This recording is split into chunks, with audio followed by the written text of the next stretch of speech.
আজ তোমাদের সাথে এক গাধার গল্প শেয়ার করব। সময় থাকলে গল্পটা শুনে যেতে পারো, আশা করি মন্দ লাগবে না। একদিন শিয়াল হঠাৎ খেয়াল করে জঙ্গলে এক অসুস্থ গাধা শুয়ে শুয়ে কাঁদছে।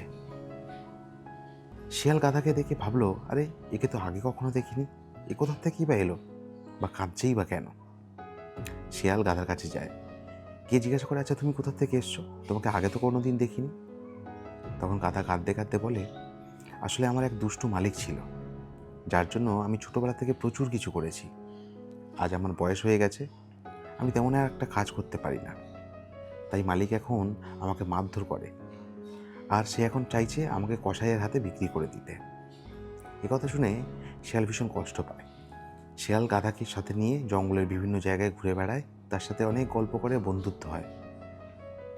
শিয়াল এটাও মনে মনে ভাবে, এই গাধাকে তার মালিকের হাতে তুলে দেওয়া যাবে না, তাহলে সে আবার তাকে মারধর করবে আর কসাইয়ের হাতে বিক্রি করে দেবে। এইভাবে বেশ কিছুদিন যেতে যেতে হঠাৎ একদিন তার মালিক খুঁজতে খুঁজতে সেই জঙ্গলে সে গাধাকে দেখতে পায়। গাধাকে দেখতে পেয়ে সে আবার মারধর শুরু করে। তখন শিয়াল আসে, এসে বলে, আরে তুমি একে মারছো কেন?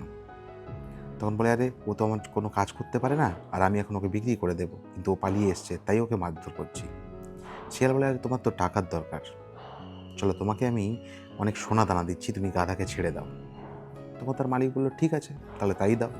এই বলে শিয়াল বললো, চলো তো জঙ্গলে একটা গুহা আছে, যেখানে অনেক সোনা দানা রয়েছে, আর ওগুলো তো আমার কোনো কাজে লাগবে না, ওগুলো তো তোমাদেরই কাজে লাগে, তাই তুমি ওগুলো সব নিয়ে নাও, তার পরিবর্তে গাধাকে ছেড়ে দাও। তখন তার মালিক শিয়ালের সাথে সাথে সেই গুহার সামনে গিয়ে পৌঁছালো। শিয়াল গুহার ভেতরে একটা বক্স দেখিয়ে বলল, ওই যে বক্সটা দেখছো, ওই বক্সের মধ্যে কিন্তু অনেক সোনা দানা রয়েছে, তুমি গিয়ে নাও, নিয়ে এখান থেকে চলে যাও।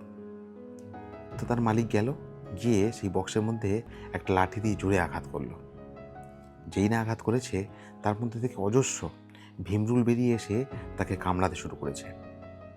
এমন সময় শিয়াল কিন্তু দৌড়ে পালিয়ে গেছে, আর সেই লোকটা সেই ভীমরুলের কামড়ানোর জ্বালা সহ্য না করতে পেরে দৌড়াচ্ছে আর বলছে, শিয়াল তুমি কিন্তু আমার সাথে ঠিক করলে না।